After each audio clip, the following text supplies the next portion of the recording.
Halo Bapak Ibu Guru, selamat datang di sesi bedah materi kita kali ini. Langsung aja ya, hari ini kita bakal membedah pemetaan alur tujuan pembelajaran matematika buat kelas 1. Kita bakal ubah dokumen kurikulum fase A yang tebel dan kelihatannya padat banget ini jadi sebuah perjalanan mengajar yang super jelas, selangkah demi selangkah, dan pastinya bermakna buat anak didik kita. Nah, mari kita mulai dengan satu pertanyaan penting. Gimana sih sebenarnya cara kita memetakan perjalanan belajar matematika untuk anak kelas 1? Maksudnya, gimana kita menuntun anak yang tadinya cuma ngerti ngitung pakai jari, sampai akhirnya mereka beneran paham konsep penalaran spasial dan analisis data sederhana? Gimana kita membangun jembatan kognitifnya? Percaya nggak percaya? Rahasianya ada di angka ini. 64 jam pelajaran atau JP.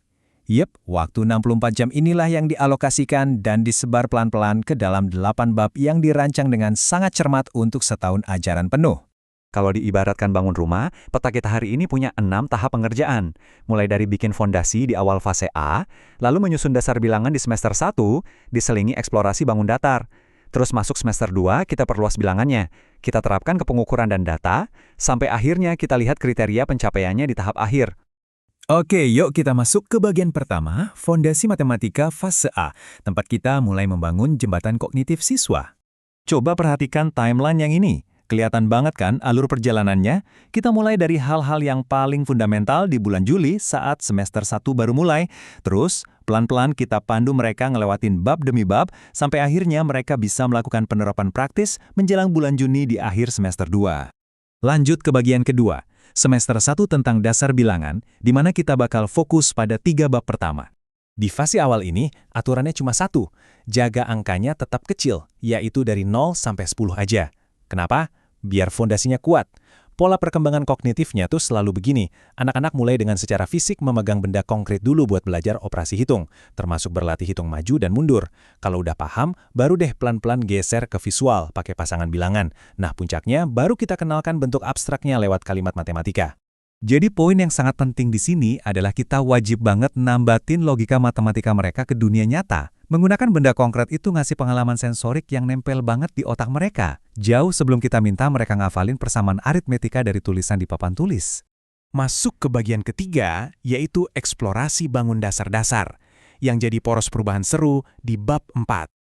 Tepat sebelum semester 1 kelar, silabus kita ngasih semacam jeda mental buat anak-anak dari angka dan hitung-hitungan murni. Di sini kita masukkan penalaran spasial. Anak-anak diajak kenalan sama segi 3, segi 4, dan bentuk lengkung. Dan gak cuma ngapal nama loh. Yang jauh lebih penting, mereka belajar nyusun dan ngurai bangun datar ini buat bikin bentuk-bentuk baru. Ibaratnya, mereka lagi bikin denah buat rumah kognitif yang lagi kita bangun tadi.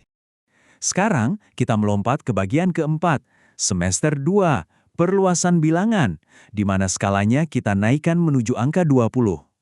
Habis libur semester, kita mulai ningkatin tantangannya. Kalau di semester 1, mereka jago di zona nyaman angka 1-10. Di semester 2 ini, kita luaskan petanya sampai angka 20. Skala yang membesar ini, ditambah mereka harus bisa estimasi dan hitung maju mundur di rentang belasan. Pastinya menuntut satu alat konseptual yang baru buat anak-anak. Alat baru itu adalah pemahaman tentang nilai tempat. Ini dia, senjata pamungkasnya.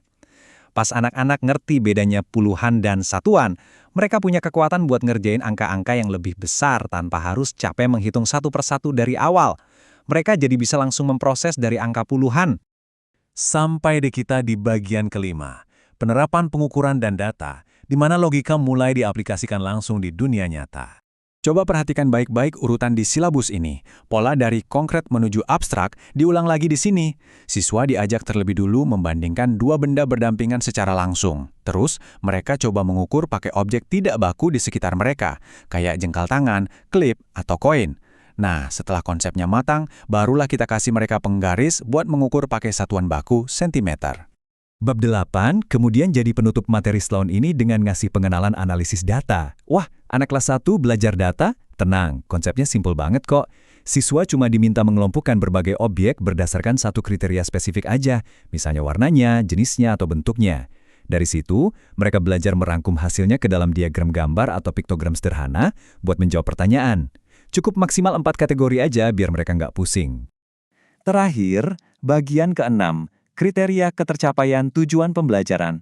waktunya kita mengevaluasi seluruh perjalanan ini. Oke, peta materinya udah komplit. Terus, gimana cara kita tahu kalau siswa kita udah sukses melewati jembatan kognitif ini? Kurikulum ngasih rubrik interval yang super rapi ini. Jadi Bapak Ibu Guru nggak perlu bingung. Kita tahu persis kapan siswa butuh remedial menyeluruh kalau di bawah 40%, kapan mereka cuma butuh bantuan parsial di bagian tertentu, dan kapan mereka malah udah siap buat tantangan pengayaan di atas 86%.